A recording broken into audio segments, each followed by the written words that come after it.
Good afternoon, all of you. Today we will be discuss Paulo Freire. Paulo Freire के अनुसार education does not transform the world. Education changes people. People changes the world. Paulo Freire.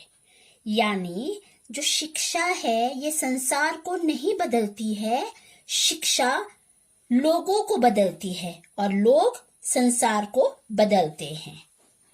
अब इनका life sketch कि 1921 में Brazil में जन्मे, उनका बचपन गरीबी में बीता और इसीलिए उन्होंने शिक्षा के माध्यम से गरीब लोगों के जीवन को बेहतर बनाने का फैसला किया। 1962 में सिर्फ शुगर कैन लेवर पढ़ने और लिखने के लिए प्रेरित किया। सैन्य नियमों के तहत सरकार ने उनके सभी सीखने के सिद्धांतों और प्रयोगों पर प्रतिबंध लगा दिया और 1964 से 1980 तक उन्हें ब्राजील से निष्कासित कर दिया और हार्ट फेलियर की वजह से 1997 में उनकी मृत्यु हो गई। अब आता है एम्स ऑफ एजुकेशन, शिक्षा के उद्देश्य। Paulo Freire wants to transform the world, especially world of oppressed people through education. यानी Paulo Freire शिक्षा के माध्यम से दुनिया के विशेष रूप से उत्पीड़ित लोगों की दुनिया को बदलना चाहते हैं। विशेष रूप से ऐसे लोग जो उत्पीड़ित लोग हैं, उनकी एजुकेशन के अनुसार वे उसे चेंज करना चाहते हैं। सेकंड है helps to develop critical awareness in the people, कि लोगों में आलोचनात्मक जागरूकता विकसित करने में मदद करता है। अब आता है थर्ड कि education helps to understand people themselves and the world around them, यानी जो शिक्षा लोगों को स्वयं और उनके पास की दुनिया को समझने में क्या करती है, मदद करती है। और नेक्स्ट पॉइंट है wants to achieve personal freedom and special social justice through education, यानी शिक्षा के द्वारा ही व्यक्तिगत स्वतंत्रता और सामाजिक न्याय हासिल करना चाहती है, उसके द्वारा ही पूरा होता है। उसके अब आता है लर्निंग एनवायरनमेंट, कि students of different culture and religious learn together, यानी जो विभिन्न संस्कृति और धर्म के छात्र एक साथ सीखते हैं।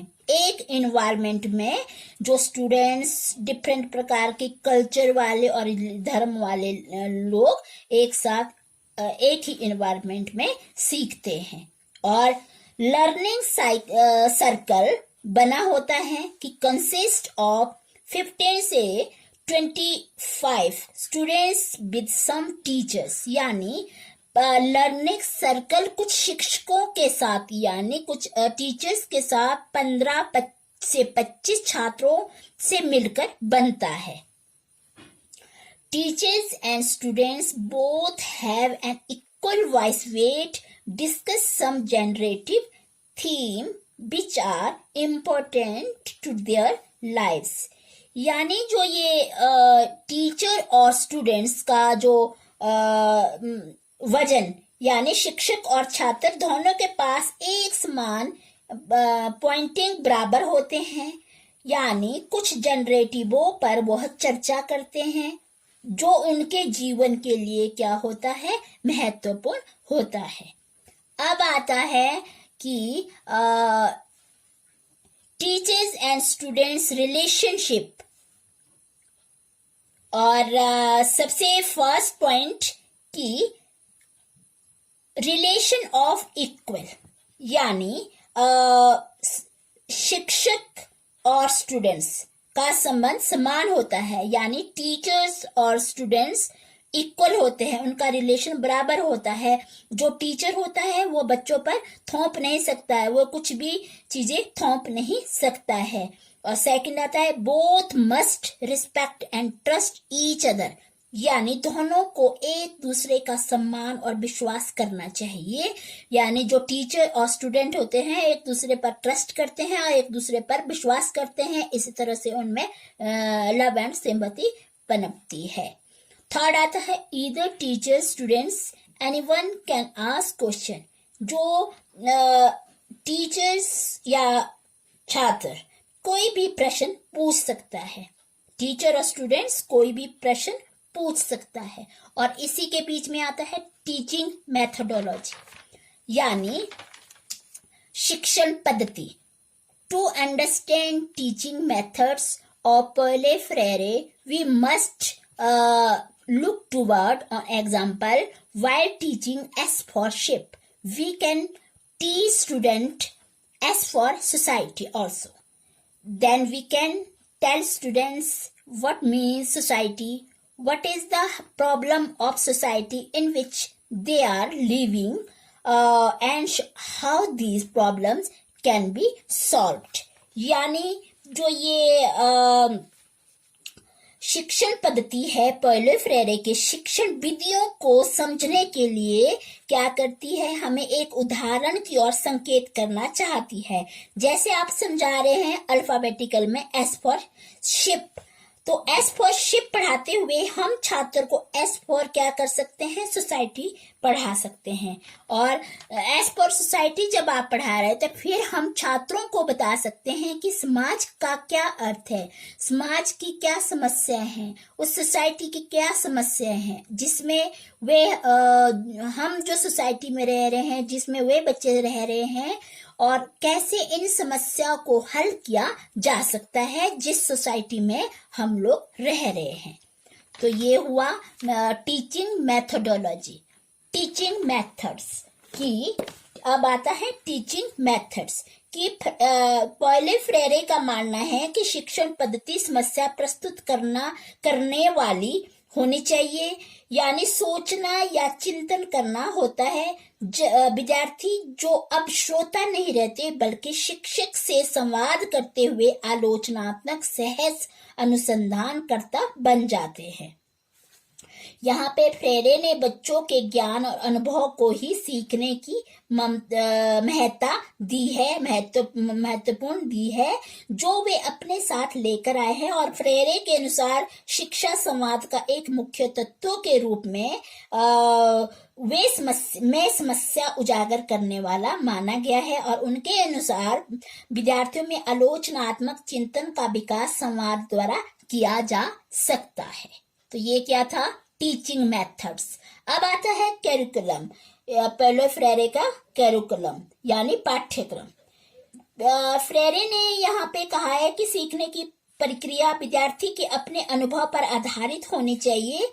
पाठ्यक्रम वही वस्तुएं शामिल होनी चाहिए जो वर्तमान में तथा प्रत्यक्ष रूप में मौजूद हो।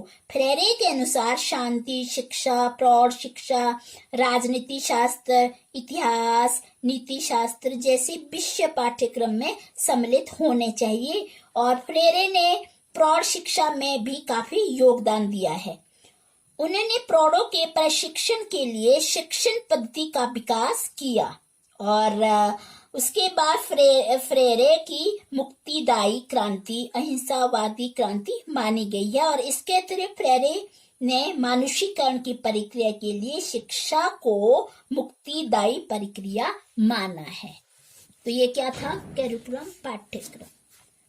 अब आता है important concept of Paulo Freire educational philosophy, criticize banking concept of education.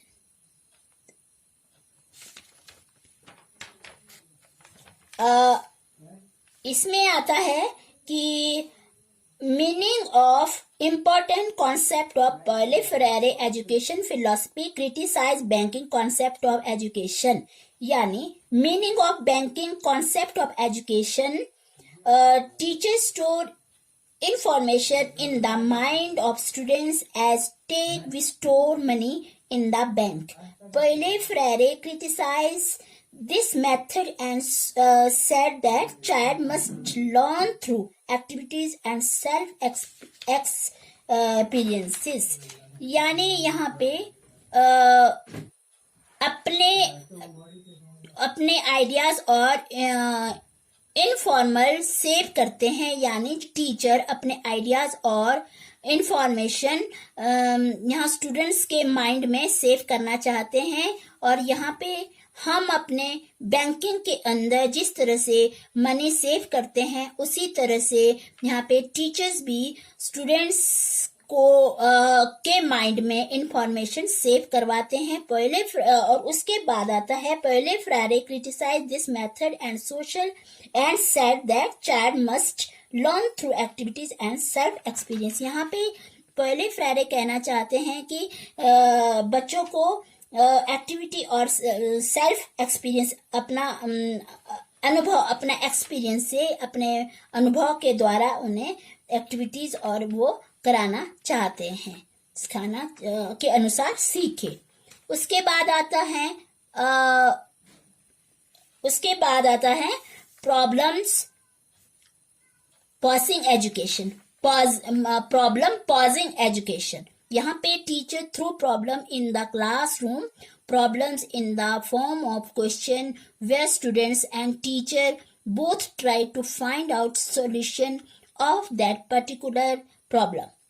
It is based on the principle that students learn better when the creates knowledge and when knowledge is created for him. The method helps in the development of critical thinking in learners. यहाँ पे शिक्षा प्रदान करने की में समस्या, यहाँ पे टीचर कक्षा में समस्या, प्रश्न के रूप में समस्या, जहाँ छात्र और शिक्षक दोनों उस विशेष समस्या के समाधान का पता लगाने की कोशिश करते हैं। यह प्रिंसिपल पर आधारित है कि जब वह नॉलेज का सृजन करता है और जब उसके लिए नॉलेज का निर्माण होता है तो छात्र बेहतर सीखते हैं। यह विधि शिक्षार्थियों में महत्वपूर्ण सोच के विकास में क्या करती है, मदद करती है। अब आता है पॉलो फ्रेरे की books written by Paulo Frere. यहाँ पे सबसे पहले पेडागॉजी ऑफ ऑप्रेस्ड यानी शोषितों की शिक्षा, पेडागॉजी ऑफ द हार्ट दिल की शिक्षा, पेडागॉजी ऑफ फ्रीडम स्वतंत्रता की शिक्षा, एजुकेशन फॉर क्रिटिकल कॉन्शियसनेस की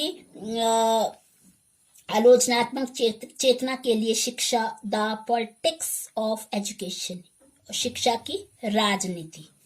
तो ये था पॉलो फ्रेरे का ये जो आज चैप्टर खत्म हो गया है। Thank you.